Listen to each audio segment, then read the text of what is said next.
Hello guys, welcome back to my channel. আজকের ভিডিওতে যে টপিকটা নিয়ে ডিসকাশন করব সেটা হচ্ছে আজকের মার্কেটটা কেমন গেল এবং তার সাথে সাথে মার্কেটের কিছু ইম্পর্ট্যান্ট আপডেট, যে সমস্ত আপডেটগুলো আজকের মার্কেটকে ইম্প্যাক্ট ফেলেছিল এবং আগামী দিনেও আমাদের মার্কেটটার গতি প্রকৃতি এই সমস্ত আপডেটগুলো ঠিক করবে। তো প্রথম কথা হচ্ছে, আজকে যে মার্কেটটা আমরা দেখলাম সেটা সম্পূর্ণভাবে একদম ওয়ান সাইডেড ডাউন ট্রেন্ড টাইপের মার্কেট।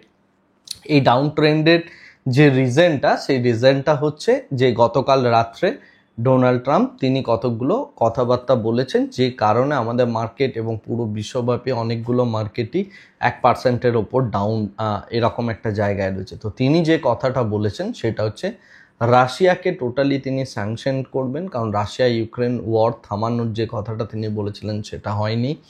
এবং রিসেন্টলি তার এই যে ট্যারিফ রিলেটেড বিষয়গুলো তিনি এবার চাইছেন যে ট্যারিফ দিয়ে রাশিয়াকে আটকানোর কথা, এবং সেই বিষয়ে তিনি একটা ট্রিকি সিচুয়েশনস নিয়েছেন বা ট্রিকি একটা পদক্ষেপ নিয়েছেন। সেই ট্রিকি পদক্ষেপটা হচ্ছে যে রাশিয়া থেকে ইন্ডিয়া, চায়না এই সমস্ত যে কান্ট্রিরা রয়েছে তারা কি করছিল, রাশিয়ার কাছ থেকে চিপ প্রাইসে অয়েল নিয়ে আসছিল, সেই অয়েলটাকে পরিশোধন করে সেই অয়েলটাকে আবার ইউরোপ এবং তথাপি বিশ্বের বিভিন্ন জায়গায় সাপ্লাই করছিল। এই যে এই রুটটাকে বন্ধ করতে চান ডোনাল্ড ট্রাম্প, এবং তার জন্য তিনি ইন্ডিয়া, চায়না, রাশিয়া এই সমস্ত কান্ট্রির উপরে 500%-এর ওপর ট্যারিফ বাড়ানোর কথা বলেছেন, বিশেষ করে রাশিয়ার এই এনার্জি রিরুটিংয়ের যে গেমটা চলছে সেটাকে থামানোর জন্য। তো এরপরে যে সিচুয়েশনসটাই মার্কেট রয়েছে সেটা হচ্ছে একটু শেকি এবং প্যানিক টাইপের একটা সিচুয়েশনসের মধ্যে রয়েছে। যদিও ইন্ডিয়ার হয়ে যে ট্যারিফ এগ্রিমেন্ট হওয়ার কথা ছিল এবং তার যে রেজাল্ট সেই বিষয়ে এখনও খুব একটা কিছু জানা যায়নি। বাট এই জায়গাতে দেখতে গেলে কানাডার ওপর 35%-এর কাছাকাছি ট্যারিফ দেওয়া হয়েছে আমেরিকার তরফ থেকে, এবং এটা 1 আগস্ট থেকে অ্যাপ্লিকেবল হয়ে যাবে। তো এক একটা কান্ট্রির ওপরে এক এক রকমের ট্যারিফ আসছে, এবং সেই ট্যারিফগুলো প্রত্যেকটাই সেই পার্টিকুলার মার্কেটগুলোকে একটা ঝাঁকি দেওয়ার মতো একটা পরিস্থিতিতে চলে যাচ্ছে, যে কারণে আমাদের এই ইন্ডিয়ান মার্কেটের ওপর বা ইন্ডিয়া, চায়না এই সমস্ত কিছুর ওপর দেখে যেভাবে ডোনাল্ড ট্রাম্প প্রত্যেকটা দেশের ওপর ট্যারিফ দিচ্ছেন, বিশেষ করে জাপানের ক্ষেত্রে 25%, কানাডার ক্ষেত্রে 35%, তো এই সমস্ত দেখে মার্কেট স্লাইডলি প্যানিকের একটা মোমেন্টের মধ্যে রয়েছে, যে কারণে যে প্যানিকটা আমরা আজকের ডেটে আমাদের মার্কেটের মধ্যে দেখতে পেলাম। বাট আমাদের মার্কেটে এরকম একটা সিনারিও হলেও দুটো স্টক আজকের দিনে ভীষণ ভালো র্যালি দিয়েছে, এবং এই দুটো স্টকের র্যালির বিহাইন্ডে যে নিউজ দুটো রয়েছে সেটা নিয়ে একটু ডিসকাশন করব। প্রথম যে শেয়ারটা নিয়ে কথা বলবো সেটা হচ্ছে HUL বা হিন্দুস্তান ইউনিলিভার।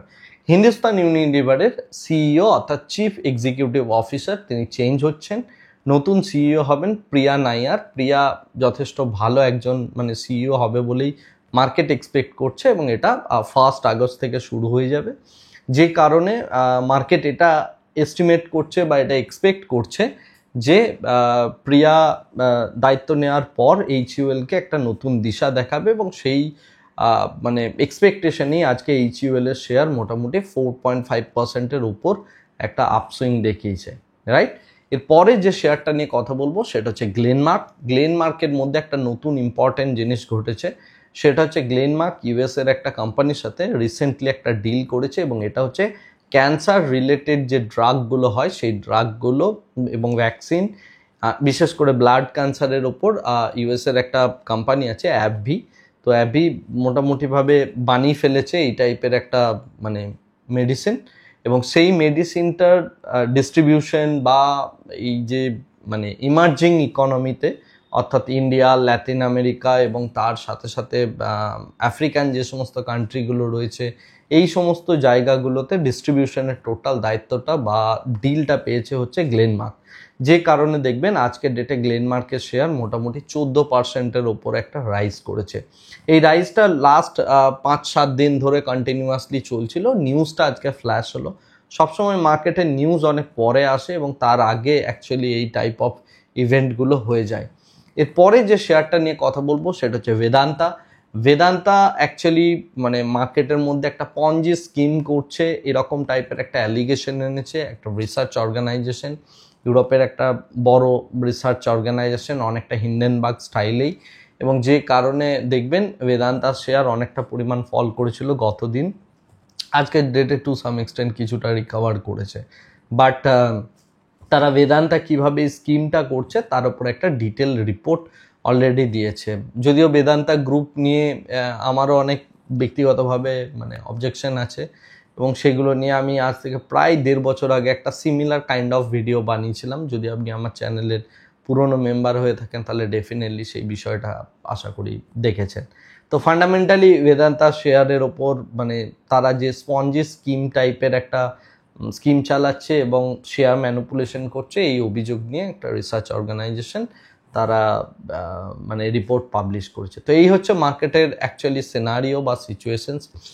এখন আগামী দিনে মার্কেট কোন জায়গায় যেতে পারে এই কথাটা যদি বলতে হয়, তাহলে প্রথম কথা হচ্ছে আমরা একই কাজ করব, আমরা অপশনের ডেটা দেখার চেষ্টা করব, এবং সেখানে আমি যেটা দেখতে পাচ্ছি সেটা হচ্ছে 25,500, 25,400 এই জায়গাগুলোয় tremendous level of call writing রয়েছে, ওয়ারাস আমরা 25,000-এ একটা বেশ বড় লেভেলের পুট রাইটিং দেখতে পাচ্ছি। সুতরাং আমার যেটা এক্সপেকটেশন 25,500 থেকে 25,000 অবধি এই রেঞ্জের মধ্যে মার্কেট থাকবে।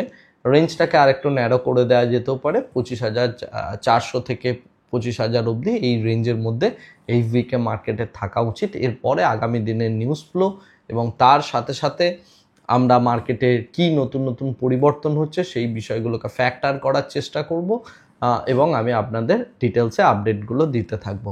আশা করি আজকের ভিডিওটা থেকে আপনি এই বিষয়গুলো বুঝতে পারলেন। এরপরে লাস্ট একটা কথা বলে ভিডিওটা শেষ করব, সেটা হচ্ছে আইটি স্টক। আইটি শেয়ারগুলো প্রত্যেকটা ফল করেছে, মার্কেট যেটা এস্টিমেট করেছিল এবং তার থেকে যে খুব ভালো রেজাল্ট হয়েছে টিসিএসের সেটা নয়। তো আমি গতকাল বলেছিলাম যে গতকালের লোয়ের নিচে বা হাইয়ের উপরে যেদিকেই ট্রেড হবে সেদিকে বড় মুভ দিতে পারে। তো সেই সেন্সে দেখতে গেলে আজকে যথারীতি টিসিএসের শেয়ার গ্যাপ ডাউন ওপেন হয়, এবং আমরা আইটির অ্যাক্রস দ্য বোর্ড যদি আমরা আইটির দিকে তাকাই, আইটি মোটামুটি ডাউন, কারণ মানে ম্যানেজমেন্ট কমেন্ট্রি তো ভালো আসেইনি। সেকেন্ড ব্যাপার হচ্ছে গ্লোবালি এরকম আনসার্টেনটি থাকলে আইটি কখনোই ভালো পারফর্ম করতে পারে না, রাইট? যাই হোক, এই বিষয়গুলো নিয়ে আমি গতকালও কথাবার্তা বলেছিলাম। আজকে জাস্ট এই বক্তব্যটা রেখেই আজকে ভিডিওটা এখানেই শেষ করব। Thank you very much, bye bye, tata.